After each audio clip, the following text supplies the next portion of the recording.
السلام علیکم dear students, Raja Imran Asghar Cambridge International Science College Talagang آپ کی خدمت میں حاضر ہے۔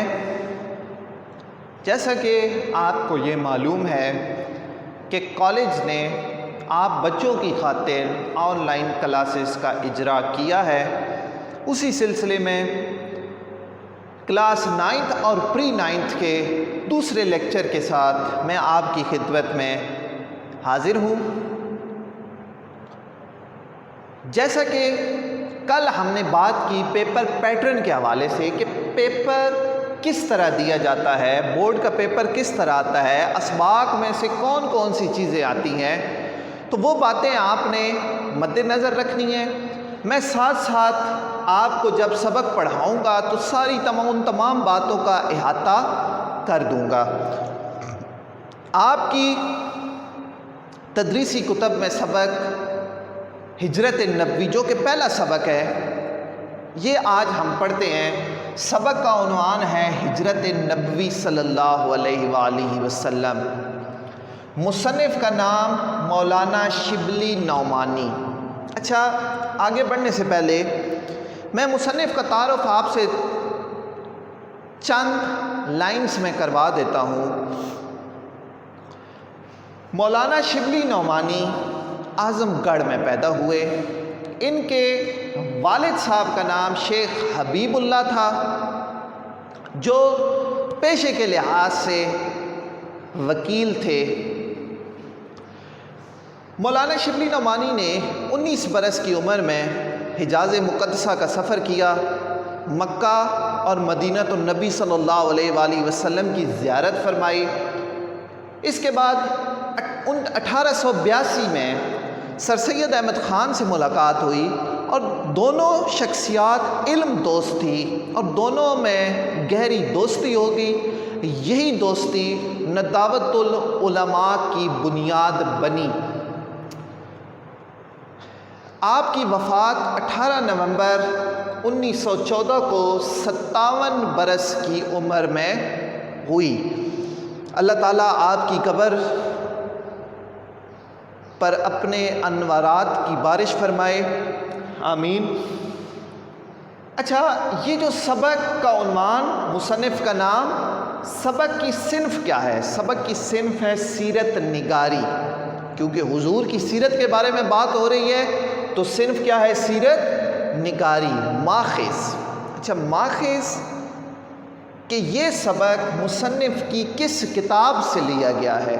تو کتاب کا نام ہے سیرت النبی صلی اللہ علیہ وآلہ وسلم۔ کتاب کا نام کیا ہے؟ سیرت النبی صلی اللہ علیہ وآلہ وسلم۔ اچھا، یہ تمام باتیں بتانے کا مقصد یہ تھا کہ جب بھی آپ نثر پارے کی تشریح کریں گے پیپر میں، وہاں پہ پوچھا گیا ہوتا ہے کہ سبق کا عنوان، مصنف کا نام بھی لکھیں، وہ تو آپ نے ضرور لکھنا ہے، لیکن اس کے ساتھ آپ سبق کی صنف اور ماخذ بھی لکھیں گے۔ یہاں تک بات سمجھ آ گئی آپ کو؟ اچھا، اب ہجرت نبوی صلی اللہ علیہ وآلہ وسلم، ہمارے دماغ میں جب لفظ ہجرت ہم سنتے ہیں تو ہمارا دماغ یہ ضرور سوچتا ہے کہ ہجرت کا مطلب کیا ہے۔ ہجرت کا مطلب ایک جگہ سے دوسری جگہ منتقل ہو جانا، مائگریشن، مائگریٹ ہو جانا۔ اب اسلام میں ہجرت کیا ہے؟ اسلام میں ہجرت سے مراد اللہ تعالیٰ کی رضا کی خاطر ایک جگہ سے دوسری جگہ چلے جانا، یہ اسلام میں ہجرت کا مفہوم ہے۔ اب ہجرت نبی صلی اللہ علیہ وآلہ وسلم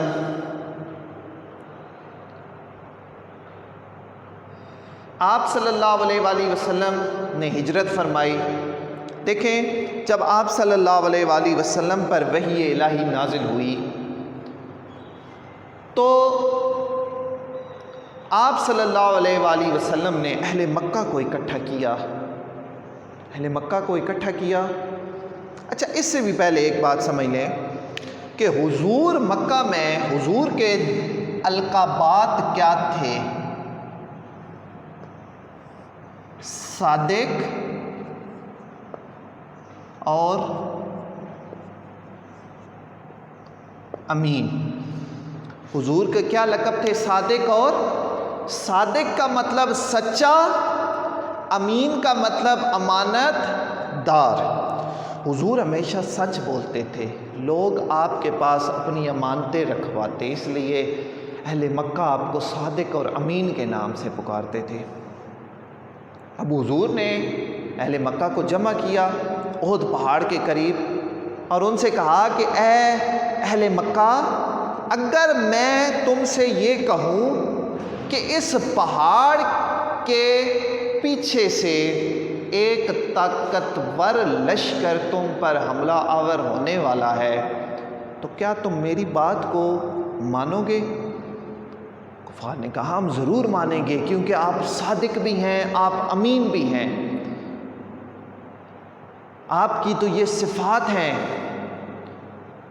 تو حضور نے کہا کہ میری بات مان کے کیا کرو گے؟ انہوں نے کہا ہم جنگ کی تیاری شروع کر دیں گے۔ تو حضور نے کہا کہ کوئی لشکر تم پر حملہ آور نہیں ہونے والا، بلکہ آج میں تمہیں دنیا کی ایک اٹل حقیقت کے بارے میں بتاتا ہوں کہ اللہ ایک ہے۔ یہ جو لات و منات کے چکروں میں تم لوگ پڑے ہوئے ہو، یہ شرک ہے، وہ ذات ایک ہے، سجدہ اسی کو جائز ہے۔ اب جب اسلام کی دعوت دی تو اہل مکہ آپ کے جانی دشمن بن گئے، آپ پر طرح طرح کا ظلم و ستم ہونے لگا۔ اس کی واضح مثال طائف کا سفر، آپ نے پڑھا ہوگا کہ حضور وہاں پہ گئے اسلام کی اشاعت کے لیے، اسلام کی تبلیغ کے لیے، تو کیا ہوا؟ انہوں نے بچوں کو پیچھے لگا دیا، یہاں تک کہ آپ کے نالین مبارک خون سے بھر گئے، اتنا جسم میں سے خون نکلا۔ پھر آپ کو شیب ابی طالب والا واقعہ بھی پتہ ہوگا کہ اس گھاٹی میں مسلمان کتنا عرصہ قید میں رہے۔ یہ ساری مشکلات جو تھی یہ مسلمانوں کو درپیش تھی۔ اب نبوت کا 13واں سال اللہ تبارک و تعالیٰ نے اشارہ فرما دیا ہجرت کا، امن کی جگہ مدینہ، دارالامان مدینہ کی طرف کہ ہجرت کر جاؤ۔ اب صحابہ کرام اکثر صحابہ کرام ہجرت کر چکے تھے، جا رہے تھے، اور حضور اللہ کے حکم کے منتظر تھے کہ کب اللہ کا حکم آئے اور میں مکہ سے مدینہ کی طرف ہجرت کر جاؤں۔ اب آپ صلی اللہ علیہ وآلہ وسلم کو اللہ کا حکم ملا، لیکن اس سے پہلے کفار جو تھے وہ بھی پریشان تھے کہ اسلام سر بلند ہو رہا ہے، اسلام بڑھ رہا ہے۔ اب وہ اہل کفار بھی بیٹھے اور انہوں نے مختلف مشورے کیے، مختلف باتیں سوچیں کہ کیا کرنا چاہیے۔ کسی نے مشورہ دیا کہ محمد صلی اللہ علیہ وآلہ وسلم کے ہاتھ پاؤں باندھ دیے جائیں۔ کسی نے کہا کہ ملک بدر کر دیا جائے، کسی نے کہا کہ قید خانے میں ڈال دیا جائے۔ اب جو کفار کا سردار ابو جہل تھا اس نے بھی ایک رائے پیش کی اور اس رائے پہ اتفاق ہو گیا۔ وہ رائے کیا تھی کہ آپ صلی اللہ علیہ وآلہ وسلم کو نعوذ باللہ قتل کر دیا جائے۔ اس اخیر رائے پہ ان کا اتفاق ہوا اور انہوں نے آپ صلی اللہ علیہ وآلہ وسلم کے گھر کا محاصرہ کر لیا۔ اب حضور کو بھی ہجرت کا اشارہ ہو چکا تھا۔ جب اہل کفار نے گھر کا محاصرہ کیا تو آپ صلی اللہ علیہ وآلہ وسلم کے پاس، جیسا کہ میں نے آپ کو بتایا کہ آپ کی صفت تھی امین. آپ کی صفت کیا تھی؟ امین. آپ امانت دار تھے، اور مکہ کے لوگوں کی بہت ساری امانتیں آپ صلی اللہ علیہ وآلہ وسلم کے پاس جمع تھیں. اب حضور صلی اللہ علیہ وآلہ وسلم نے شیر خدا جناب امیر حضرت علی کرم اللہ وجہہ کو ارشاد فرمایا، حکم دیا کہ آج تم میرے بستر پر میری چادر اوڑھ کر سو جاؤ، اور صبح کو سب لوگوں کی امانتیں واپس کر کے واپس آ جانا. اب وہ سخت خطرے کا موسم، کفار نے آپ کے گھر کا محاصرہ کیا ہوا ہے، لیکن جناب امیر جو فاتح خیبر ہیں، جو اللہ کے شیر ہیں، ان کے لیے یہ خطرے کی گھڑی کوئی اتنی مشکل نہ تھی. آپ حضور کی چادر اوڑھ کر سو گئے، حضور نکلے. تاریخ میں آتا ہے کہ سورہ یاسین کی آیات کی تلاوت حضور کر رہے تھے، اللہ نے کفار کو بے خبر کر دیا. حضور بیت اللہ شریف گئے، بیت اللہ شریف کو دیکھ کر حضور نے کہا کہ اے کعبہ، تو مجھے دنیا میں سب سے زیادہ عزیز ہے، لیکن تیرے فرزند مجھے یہاں پہ رہنے نہیں دیتے. وہاں سے نکلے. اب یہ جو سفر تھا، اس سفر میں جناب ابو بکر صدیق رضی اللہ تعالیٰ عنہ آپ کے ہم نوا تھے، آپ کے ہم سفر تھے.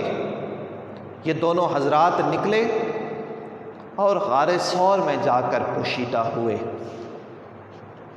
مختلف تفاسیر میں مختلف یہ آیا ہے کہ جب غار ثور میں آپ پہنچے تو کفار بھی آپ کا جو پیچھا کر رہے تھے، لیکن اللہ نے ایک مکڑی کا جالا اور ایک بیر کا درخت جو ہے وہ ان سے انہیں خبر نہ ہوئی کہ یہ تو کوئی پرانی غار ہے. اب کفار جو تھے وہ بھی صلاح مشورے کر رہے تھے کہ حضور کو کس طرح جو ہے وہ ڈھونڈا جائے. جناب علی رضی اللہ تعالیٰ عنہ کو جب صبح انہوں نے بستر پہ پایا تو کچھ دیر حرم میں جا کر آپ کو قید کر دیا، لیکن تھوڑی دیر کے بعد چھوڑ دیا. اب صلاح مشورے ہونے لگے. اب کفار نے اعلان کیا کہ جو جناب رسول اللہ صلی اللہ علیہ وآلہ وسلم کو گرفتار کر کے لائے گا اور حضرت ابو بکر صدیق کو گرفتار کر کے لائے گا، اس سے 100 اونٹوں کا انعام دیا جائے گا. وہ سرخ اونٹ جو عرب میں ایک خون بہا کے برابر تھے. سراقہ بن جشم جب نے یہ سنا تو وہ حضور کی تلاش میں نکلا، اتنے قریب پہنچ گیا کہ حضرت ابو بکر صدیق نے کہا کہ اگر ہمارے پاؤں پہ بھی ان کی نظر پڑ گئی، یعنی پاؤں کے نشان پہ بھی نظر پڑ گئی، تو وہ ہم تک پہنچ جائیں گے. تو حضور صلی اللہ علیہ وآلہ وسلم نے کہا کہ اللہ ہمارے ساتھ ہے. اب سراقہ بن جشم نے جب حضور صلی اللہ علیہ وآلہ وسلم اور حضرت ابو بکر صدیق کو دیکھا تو اپنا گھوڑا دوڑایا، لیکن وہ معجزات نبی صلی اللہ علیہ وآلہ وسلم اور اللہ تعالیٰ کا جو خاص انعام تھا،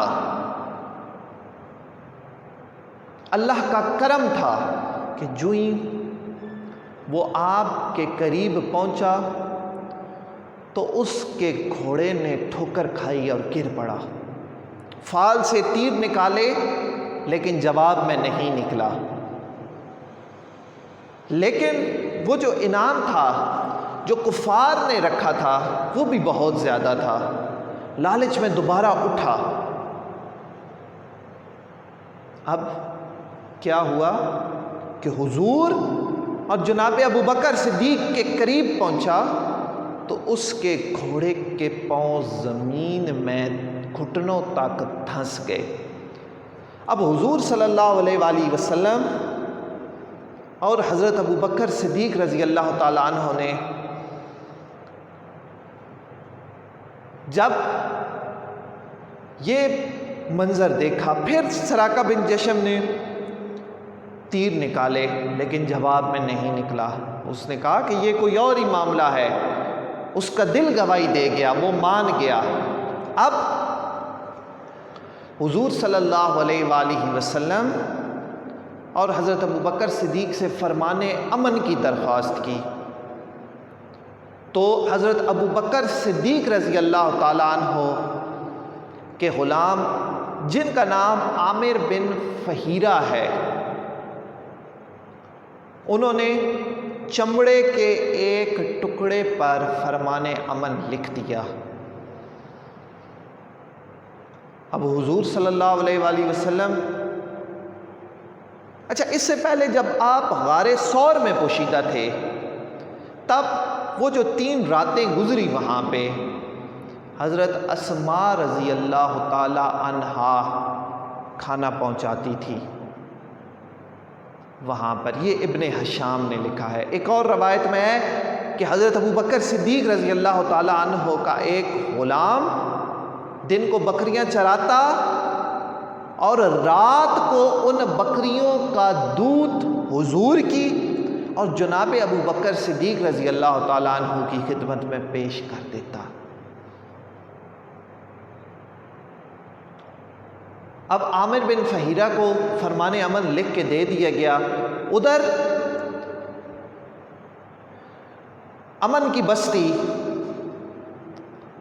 مدینہ، جس کا پرانا نام یثرب ہے،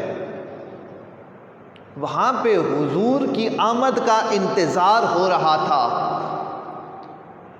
وہاں پہ حضور صلی اللہ علیہ وآلہ وسلم کے انتظار میں بچے، بوڑھے، مرد، عورتیں سب بیتاب تھے۔ ان کا عمل کیا ہوتا کہ روزانہ وہ صبح سورج نکلنے کے وقت مدینہ کی سرحد پہ چلے جاتے کہ حضور کب آئیں گے۔ ایک دن ایک یہودی نے اندازے سے پہچان کے بتایا کہ حضور صلی اللہ علیہ وآلہ وسلم تشریف لے آئے ہیں۔ آپ صلی اللہ علیہ وآلہ وسلم کو جب اہل مدینہ نے دیکھا تو ان میں خوشی کی ایک لہر دوڑ گئی، بے انتہا خوش ہوئے، اور مدینہ شہر نعرہ تکبیر کی صداؤں سے گونج اٹھا۔ یہ جو تھا کٹھن وقت تھا ہجرت نبوی صلی اللہ علیہ وآلہ وسلم کا۔ کفار آپ کی جان کے دشمن تھے۔ ابھی جو گفتگو میں نے آپ سے کی اس میں نے وہ پس منظر بھی بتا دیا کہ ہجرت کیوں کی گئی، ہجرت کا مطلب بھی بتا دیا۔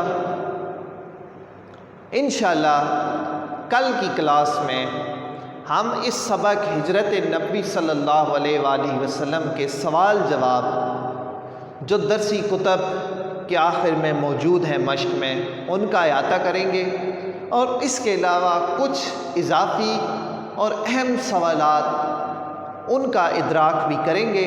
تو انشاءاللہ کل ملاقات ہوگی۔ Thank you very much.